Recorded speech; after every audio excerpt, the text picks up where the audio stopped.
On your way to retrieve the Lotus of the Palace, you journey through the Sunken Valley, a place that's inaccessible to most. In it coils a white serpent, an old god of the land. It's worshipped by the Sunken Valley clan, a forlorn people who man the gun fort. Deeper still, you'll find the valley where the monkeys dwell, where the sculptor once trained to become a shinobi. He trained with a partner here named Kingfisher, a woman who would go on to be consumed by an undying ape. The lore runs deep here. Let's talk about it. This is the Great Serpent, a god of the land, or so the Sunken Valley clan believe. They don't just worship the snake, rather they worship the heart, for the heart is believed to be where one's spirit resides. They enshrine the organs, believing that they represent the deity itself. And with 2 hearts, you can initiate the Dragon's Return ending, an ending that has the divine child of the rejuvenating waters become a cradle for the dragon's blood, which allows the Sakura dragon to leave Japan. For when the Sakura dragon came from the west and took root in Ashina, many lesser gods left, and the Serpent god was almost certainly one of them. Look ahead to Mibu village for proof. Here we find scraps of snake skin caught upon rooftops and dangling from the gates. And it may not have just been the Serpent god that left this place. Buddha, too, has been desecrated here as a result of the Sakura dragon. Furthermore, just as snake statues are found all throughout Senpo Temple, so too are Buddhist statues found within the Sunken Valley, home of the Serpent god. These statues seem like they were intended to hold the 2 hearts of the great serpents. The first statue is cradling a snake skin, which likely belonged to the full-grown snake just beyond. The second heart, however, lies in a cave. You there, don't go into that cave up ahead. Inside is an old shrine where the Serpent God dwells. And if the Serpent God swallows you, you can't buy any more offerings now, can you? This dried heart might have belonged to an older serpent, a spirit that was passed from Buddha's hands to ours so that we can pursue the dragon's return. Food for thought. So those are the Serpent God's hearts. But what about its eyes? The Snake Eyes are the commanders of the Sunken Valley clan, female fighters equipped with flint cannons and blessed with phenomenal vision. As the eyes of the snake, they've positioned themselves at both entrances to the Sunken Valley, striking fear into any stranger who approaches. And not only do they watch out for the snake, those of the Sunken Valley also offer themselves to it in marriage. Well, marriage in quotation marks, because it really means to make an offering of oneself, such as their devotion to the Serpent God. But when they're not feeding themselves to a snake, it's likely that the Sunken Valley clan is busy mining the precious metals of the valley. Magnetic deposits are found all over the valley, and their value is evident, for the Sunken Valley clan ended up concocting medicines to help them resist the toxic state of this place. And while it's said that those who stay here long enough can overcome their weakness to poison, 2 prominent women here are still devastated by it. These are the Snake Eyes, commanders of the clan, and they are no match for Sabimaru, your poisonous prosthetic Kodachi blade. And there's a reason for this. For the blade reads, Sabimaru was wielded in wars of old, and is a national treasure of Ashina. It was once used to drive off the inhuman Okami warrior women, and even now it is likely to be effective against their descendants. The Snake Eyes are descendants of the ancient Okami clan. Okami means dragon, and it's likely referring to the clan of carp-like beings that you find in Fountainhead Palace, because long ago, in the most ancient days of the Ashina, this Okami clan gathered the Fountainhead fragrance and arrived at the palace. They pledged themselves to the Sakura Serpent, making ceremonial blood offerings to it, which is an act that is not unlike what the Sunken Valley clan did. They too offer themselves in marriage to the Serpent God. The difference is, while one clan dances joyously in a divine realm, the other clan sits sullenly atop the frozen poisonous cliff face of the Sunken Valley. One incredibly neat detail is that the Okami women are master marksmen. They have this godlike accuracy with the bow, lightning bolt, and soccer ball. Just so their descendants too can also hit their targets from half a league away, still using ranged weapons just like their ancestors, except now, ones that have been adapted for the modern age. There are some benefits to being left behind, it seems. And that's a point of contention, whether they were left behind or not. And it's something I found myself going back and forth on the entire time I've been scripting this. There are two options that I see, and the question is this.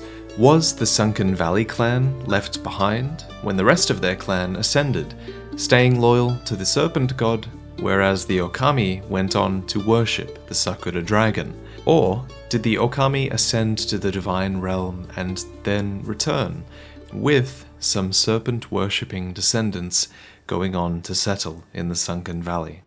And make no mistake, the Okami clan did eventually come back, that is a fact, after they ascended to the divine realm.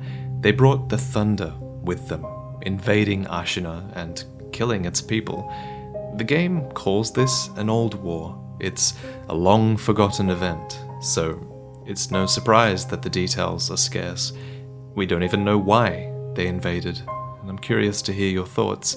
But what we do know is that the Okami were eventually repelled by Sabimaru, an heirloom forged by the Ashina. This weapon held the poisonous gift of blue rust, which was kryptonite to the Okami warriors.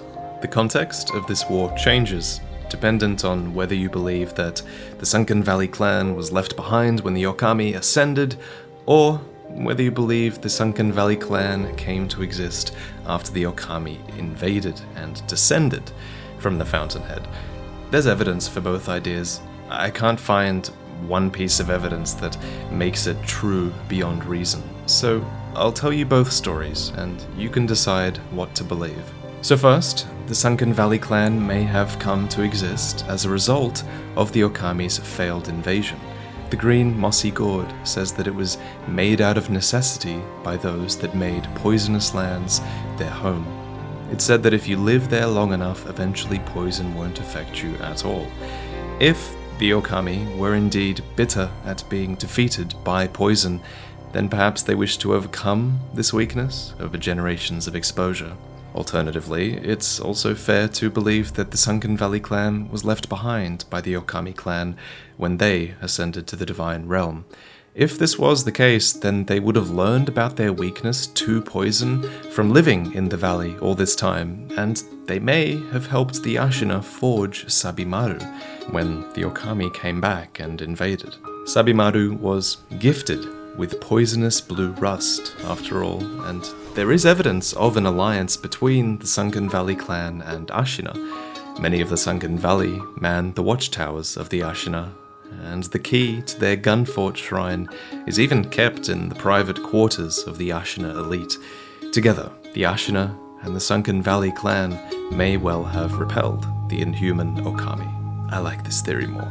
The Ashina called the Okami clan inhuman, and while you would assume that that means that they invaded in their carp-like state, they may not have, for Sabimaru calls them spirits, and this scroll of an old battle calls them ghosts. Ghosts once lurked the lands of Ashina. The ghost's lightning was of the fountainhead gods, unstoppable by normal means. Whatever the case, the ancient Ashina were besieged by their lightning, and so in addition to Sabimaru, which was an offensive tool, they actually developed a few defensive measures as well. First was the art of lightning reversal, and there's a guide to how to perform it hung in their dojo, where their warriors train. And second was something called eel livers. Eels are relatives of dragons, and they allowed the Ashina to suppress the lightning, the force of the gods. Though admittedly this didn't work for very long. This drug is littered throughout Ashina Castle, and they even offered it ceremoniously at a couple of shrines. It's this remnant of an ancient war against the Okami. It's no surprise then that given all of this, The Ashina did come to consider lightning powers as heretical. Genichiro names them as such when he invokes the name of his master, Tomoe. I will seize any manner of heretical strength. Tomoe was also of the Okami. She descended via the floating passage, and she was this benevolent being who decided to live amongst the Ashina. Reflective of her clan, she likely taught Genichiro how to use that bow of his, and she also taught him the lightning arts that he would go on to practice fervently.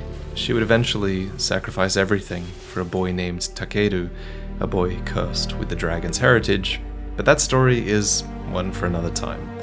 We follow the notes that Takeru and Tomoe left us, and they, in turn, are following the knowledge that was left by Tomoe's relatives, the Okami clan, when they first ascended to the Divine Realm. This is knowledge that guides us towards the Fountainhead Fragrance, which requires us to attain the Lotus of the Palace, which grows where the Fountainhead waters pool deeply. On our way to said Lotus, we travel through the Bodhisattva Valley, the place where the monkeys dwell, and fruits hidden by monkeys in tree hollows can sometimes ferment and turn into sake with a bit of luck.